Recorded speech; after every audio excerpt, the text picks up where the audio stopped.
Vesnich. Bonjour Natacha. Bonjour Philomé. Beaucoup de journaux reviennent ce matin sur la visite en Israël et dans les territoires palestiniens de Barack Obama. Oui, je vous propose, Philomé, de commencer avec un dessin du New York Times.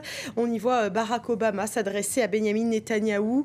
Mon ami, mon très bon ami, lui dit-il. Mais voilà, il dit ça à l'aide d'un prompteur, rien de très naturel. Donc, on raille un peu son côté pas très spontané. Alors, il faut savoir qu'on se moque beaucoup du président américain parce qu'il utilise souvent des prompteurs lorsqu'il fait des discours. Alors, que dit la presse de cette visite et du discours qu'il a prononcé devant des centaines de jeunes à Jérusalem? Eh bien, il y a ceux comme The Economist qui ont trouvé ce discours excellent. A Corker of a Speech, titre l'hebdomadaire The Economist, comprenait un discours d'enfer. The Economist constate que ce discours élégant et empathique a tiré les larmes de beaucoup d'Israéliens. Et puis, il y a ceux qui sont un peu plus critiques, comme le Financial Times. Le Moyen-Orient a besoin de plus que de bons mots, titre le journal britannique. Et le problème, dit-il, c'est lorsque les mots se substituent à l'action. Pour le Financial Times, ce voyage a montré l'ambition américaine. Le Moyen-Orient est en train de brûler, dit-il. Mais le président trouve qu'il n'y a rien de plus à faire. C'est assez sévère comme jugement. C'est John Kerry, le chef de la diplomatie américaine, qui doit maintenant gérer le terrain miné du Moyen-Orient, nous dit le Financial Times. Mais les bonnes intentions du secrétaire d'État sont inutiles si le président n'est pas prêt à prendre des risques.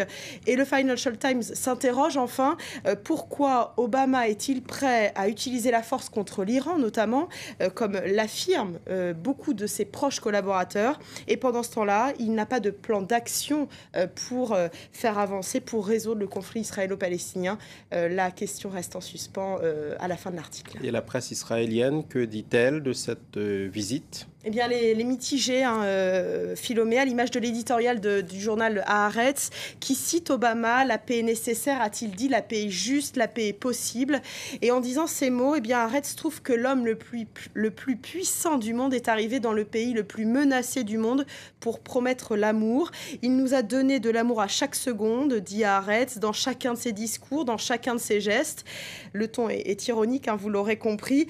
Mais si Haaretz, quand même, a trouvé le discours d'Obama très naïf, selon lui, le président américain doit encore prouver que les promesses de paix peuvent être mises en œuvre.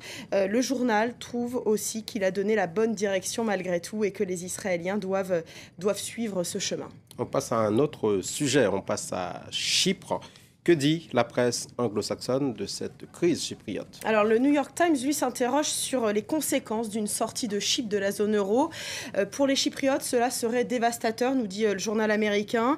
91% des Chypriotes veulent sortir de l'Union européenne car ils sont très énervés, vous le savez, à cause de cette taxe sur les économies des déposants. Mais pourtant, s'ils sortent de l'Union européenne, ça serait vraiment catastrophique, nous dit le New York Times. Par contre, en revanche, pour la zone euro, une sortie de Chypre aurait beaucoup moins d'impact que si la Grèce, par exemple, était sortie de l'Union européenne.